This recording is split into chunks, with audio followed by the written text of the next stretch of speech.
Welcome to Electrified. It's your host, Dylan Loomis. Quick shout out to my new or updated patrons, Terry J and Alan J. Thank you for choosing to support the channel. We're just over 1 week away from Tesla's production and delivery report, and this might be the most watched release in some time for Tesla. Just prepare yourself for this release to be one of the most FUD distorted releases in Tesla's history. But on that point, this was a fun text that Matt Van Swoel shared. He did convince his dad to buy a Tesla earlier this month. And here was a text from his dad. Okay, at this point, I have to ask, why do you own any other car other than a Tesla? And why don't you have full self-driving on all cars and use it all the time? It really is that amazing. Matt laughed and said, I told you so. And then the dad said, you're so right. Sell that Kia Telluride right now and buy a real car. And before the dad's Tesla purchase, he was not really an EV fan. Elon ended up reposting that. The dad heard about it, and then he said, tell him it's true. I wish more people knew how incredible full self-driving is. I swear it's a better driver than me. So on the Q1 P&D report, we can all play the anecdote game. There are multiple reports of showrooms being overwhelmed with demand and even more reports of people sharing their Tesla purchases. Those that, without the protests, wouldn't have considered a Tesla, but the problem with Q1 for Tesla is going to be supply. Tesla went into Q1 with low supply already, and production of the new Model Y is still ramping. I will say, I thought the launch series would have ended by now in the US. The fact that it hasn't either means demand for that variant is very good, or there are some supply limitations with the new Model Y. And that could be why they haven't opened up regular orders yet. Remember, about 70% of the parts on the new Model Y are new, which means new supply chains and tweaks to manufacturing lines, etc. The localization at each factory will certainly help Tesla from a competitive standpoint when it comes to avoiding tariff impacts, but it also narrows your supply chain options. For me, it's too soon to pick a side on what's really going on with the launch edition, but my point with all of this is to say Q1 is not going to give us an accurate depiction of Tesla's demand. It's not going to be a clean quarter by any stretch. Even if the demand and daily order flow for Tesla is off the charts right now, which is possible given anecdotes like Google search trends showing potential all-time high marks, Tesla likely just won't have the supply and production rates to fulfill it in Q1. And be prepared for plenty of publications that will entirely omit the changeover to the new Model Y and pin Tesla's lower Q1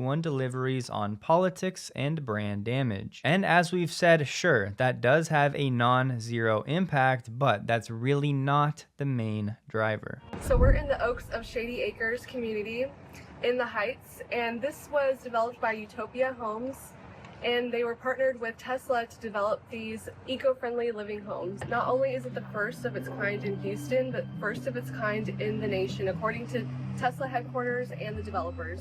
We have talked about this blueprint before being ideal for new home construction, and that's exactly what we have in this suburb of Houston. All of these buildings were built with Tesla's solar roof and power walls. I will say, I'm not really sure it's truly the first in the nation. Perhaps they're just playing the semantics game, but you may remember last year there was a neighborhood just like this, new construction with Tesla solar roof and power walls back in the summer of 2024 in Texas. That community was being built by Brookfield Asset Management in Austin. At this point, I really do wish we would be hearing a lot more about stories like this, and perhaps some are happening that just don't get widely reported. But at this point, unless Tesla comes up with a breakthrough on the solar roof to dramatically lower the cost or make the install a lot easier, it really seems like new construction is going to be the only path to actually get the solar roof to some level of meaningful production. Another PSA, if you will, I would just be prepared for more volatility in Tesla stock over the next few weeks at the very least. You may have heard over the weekend about some chatter on different forums that people were looking to organize to buy puts on Tesla stock. If you're not familiar, buying a put is equivalent to making a bet that Tesla stock will go down. This is the post that many people were sharing explaining how to short Tesla stock, but it was later community noted saying that this user is actually a Tesla fan, posting this as satire.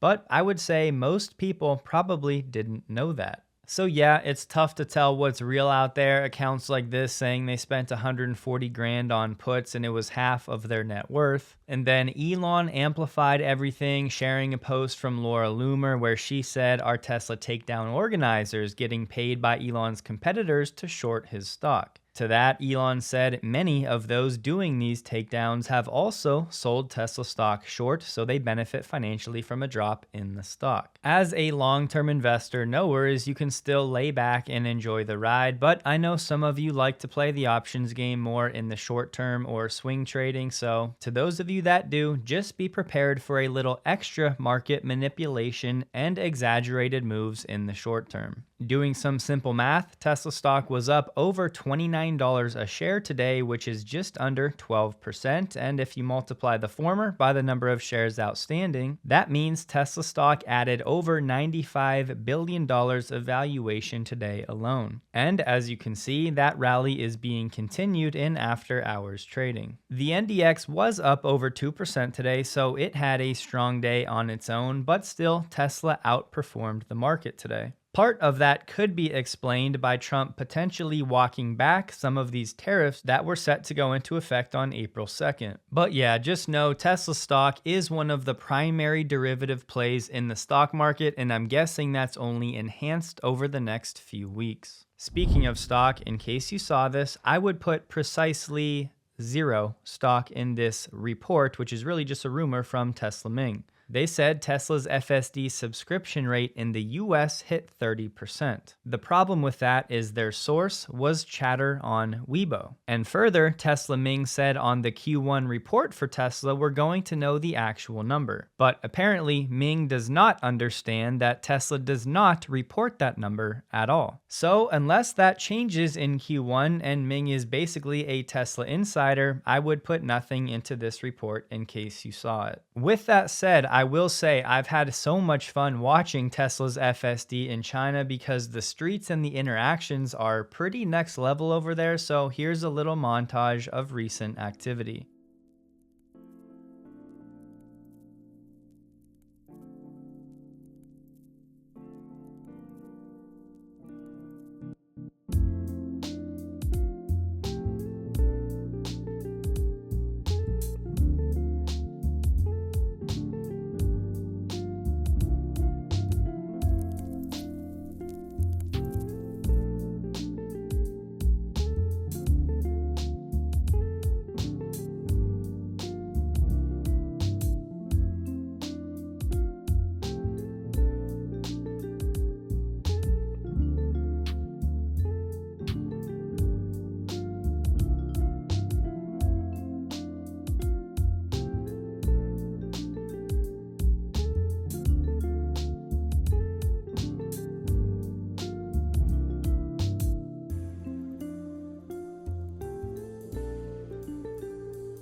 I was able to ask the supervisor of that most recent video what the weakest or most problematic areas for FSD are in China right now, and he said it's not familiar with China's traffic rules and occasionally goes in the wrong intersection, which really just confirms what we've already heard. Before FSD launched in China, there were plenty of questions if FSD would be capable of handling the complexities of Chinese streets. And so far, based on all of the footage I've seen, I would confidently say the answer is a resounding yes. So, if Tesla can crack the code for the local traffic laws, just think about what that means for FSD in the rest of the world. There's obviously a lot more going on behind the scenes, but from our perspective, this was basically a drag and drop situation for FSD going from North America to China. It does look like the free trial for FSD in China that was set to go for the next month is going to be paused, and the word is it's because of those new pre-authorization rules for over-the-air updates that we reported on a few weeks back. It looks like we have confirmation that for future OTA updates, Tesla will have to get prior approval.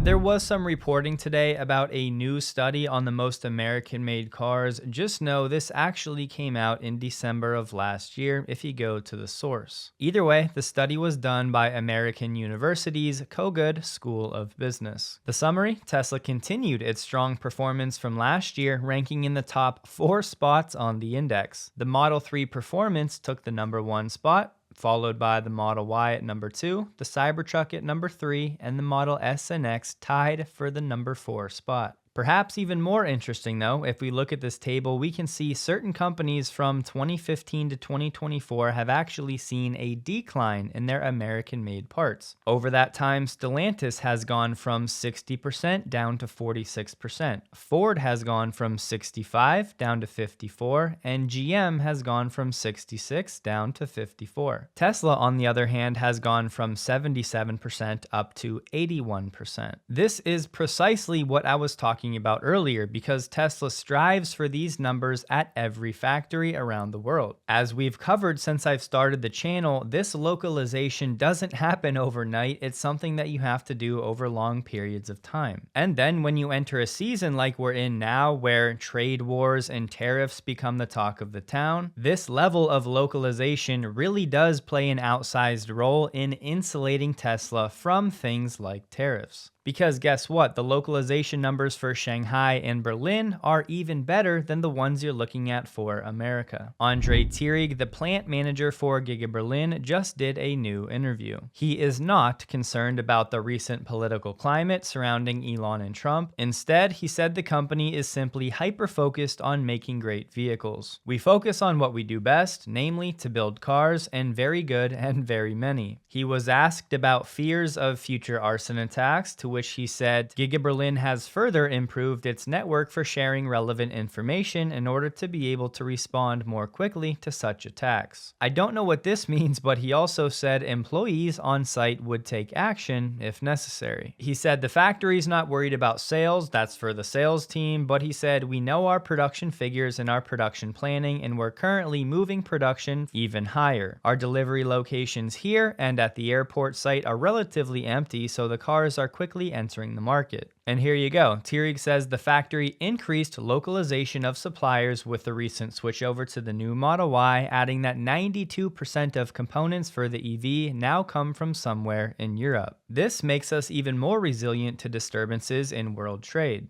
In addition, we have a high level of vertical integration at the site, which has already paid off in recent years. Neither the turbulence in the supply chains during the illness, nor the chip crisis or the war in Ukraine have led to production disruptions in our country. He said battery production in Grünheide is still being converted to the new Model Y, but it will resume operations this year. We manufacture modules with imported cells, which we then incorporate into battery packs. In cell production, we did begin manufacturing subcomponents last year, which are shipped to Austin, again to take advantage of tax credits. We will expand this year. I can't say when we will begin full-scale cell production, but that remains the goal. He said we're well on our way to ramping up production to 5,000 vehicles per week. We already hit that last year, and we want to get at least back to that level. And we have the opportunity to continue growing at the site. And despite 70% of the components being new for the new Model Y, he said so far all of this changeover has been accomplished without delays and we're right on schedule. And here's a very quick look at the latest progress on the Tesla Diner. This might sound odd, but one of the things I am most looking forward to for Tesla's unsupervised is watching the reactions of people in the vehicle when they experience a robotaxi for the first time. Here's Chris Harris, a well-known figure in the auto space, experiencing a Waymo for the first time.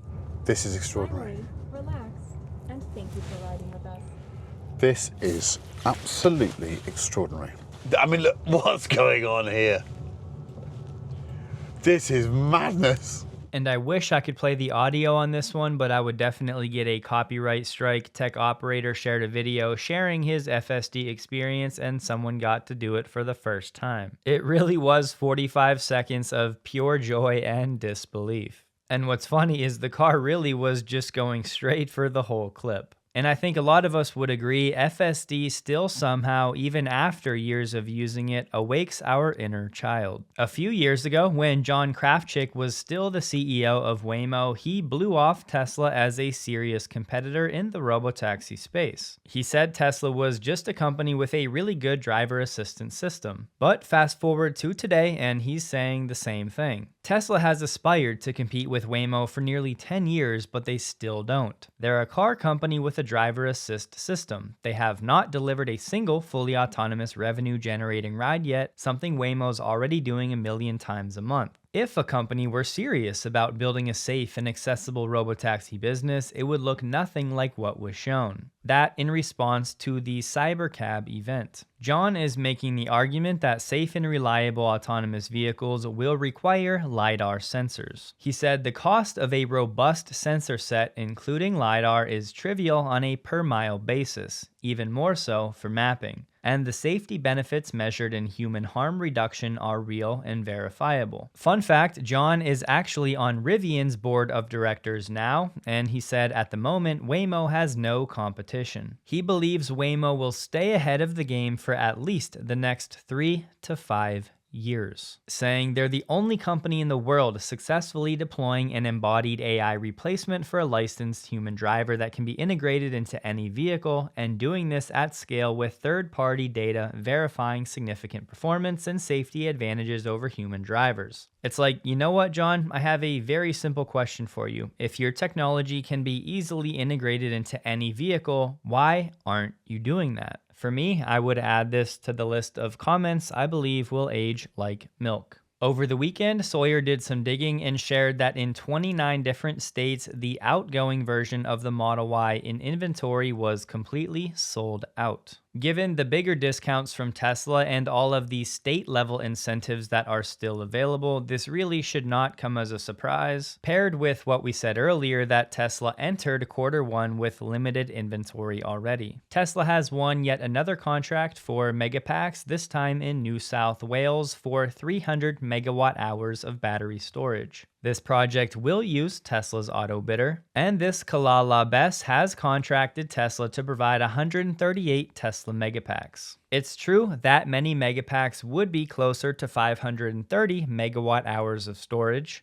but there are 2 independent projects here, and if you add those together, that would be 500 megawatt hours. It's just that their wording made it seem like only one part was going to use Tesla Megapacks. Either way, this project is expected to be fully operational by 2027. I'm quite excited about this initiative. Jan shared that Tesla has partnered with the EV Group, which is going to roll out Tesla superchargers under its own brand in the US. It will own and operate these chargers leveraging Tesla's hardware, software, and service. EG On The Move shared 100 plus V4 supercharger stalls owned by EG On The Move, with many more to come. They're run on Tesla hardware, software, and service and are open to all EV makes. And Max from Tesla confirmed this deal, saying, "We want to be helpful to businesses that invest in charging. There's still too much waste in CapEx and OpEx in charging, combined with poor experiences. Often, the culprit is a mix of different hardware hardware, software, and service providers. This increases the cost stack, complexity, and finger pointing over accountability, whereas Tesla can offer an all-in-one solution as an option. Software in charging is challenging and constantly evolving, which is why some large charging station management software providers have stopped operating in recent months, a concerning trend. But superchargers sold to third parties include the latest Tesla firmware, plug-in charge, downpost notifications, site outage and maintenance alerts, in-app issue reporting, customer support, real-time wait time, stalls available upon arrival, and more features always in development. These superchargers can be featured automatically in the trip planner with dynamic rerouting, providing more options for drivers and increasing site utilization. To drive that point home, a new survey from Consumer Reports shared customers experience an issue at Tesla superchargers 4% of the time, 5% of the time at Rivian operated chargers, but then 48% of the time at Shell Recharge, 43% of the time at EVgo, and 41% of the time at Blink. Those are absurdly high error rates. So far, the data really is making it abundantly clear most of these other charging operators should just be buying Tesla's hardware and software and rebranding it as their own. Even paying any margins to Tesla, I would still venture to guess their overall costs would be lower, and we can guarantee that the customer experience would be better. Hyundai has announced a $21 billion investment in U.S. onshoring that includes a $5.8 billion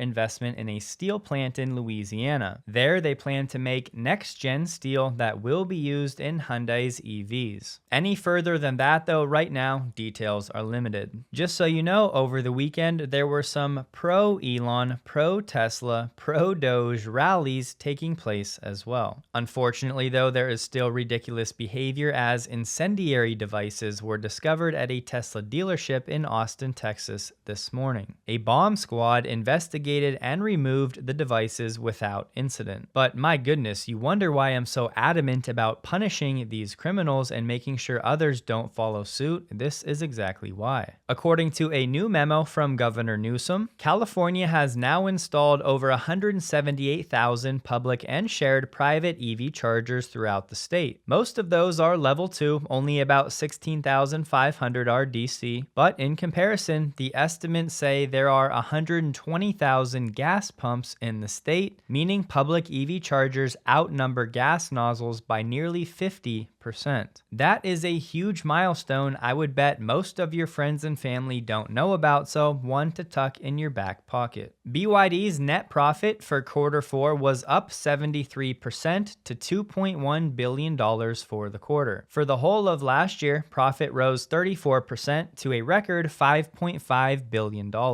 Sales of autos and related products that accounted for 79% of operating revenue generated a 22.3% gross profit margin last year. BYD is considering Germany for a possible third plant in Europe. As I always say, it's really not apples to apples, but just for some context, Tesla's auto gross margin was about 18% for 2024. But Tesla's net income was still higher than BYD at $8.4 billion for the year. And even the GAAP number was still $7 billion for the year. And I know I'm well aware that BYD does have some goofy things going on when it comes to timing of paying its suppliers. So we'll see if that materializes into bigger cracks in the future. But for now, it's fair to say that BYD is indeed profitable. But yes, without subsidies, I guess you could still make the argument if you wanted. Alex Potter from Piper Sandler said concerns about Tesla's brand damage may be exaggerated. Piper Sandler argues supply constraints played a bigger role in the first quarter shortfall. They're still overweight with a PT of $450. With some more encouraging news on the justice front, the FBI has launched a new task force specifically for Tesla. The FBI has received reports of 48 instances so far this month related to Tesla vehicles, dealerships, and charging stations, and is investigating at least 7 of them. The newly formed 10-person task force will deploy ATF personnel which means special agents from the Alcohol, Tobacco, Firearms, and Explosives Division, as well as personnel from the FBI's Counterterrorism Division. ATF is also embedding personnel in FBI field offices, starting with San Antonio, Texas, where some of the Molotov cocktail attacks have been carried out. The FBI is looking over security camera footage and has gotten access to cell phone locations for some of the unsolved cases. The Bureau is looking into an anarchist blog being run out of Salt Lake City, Utah,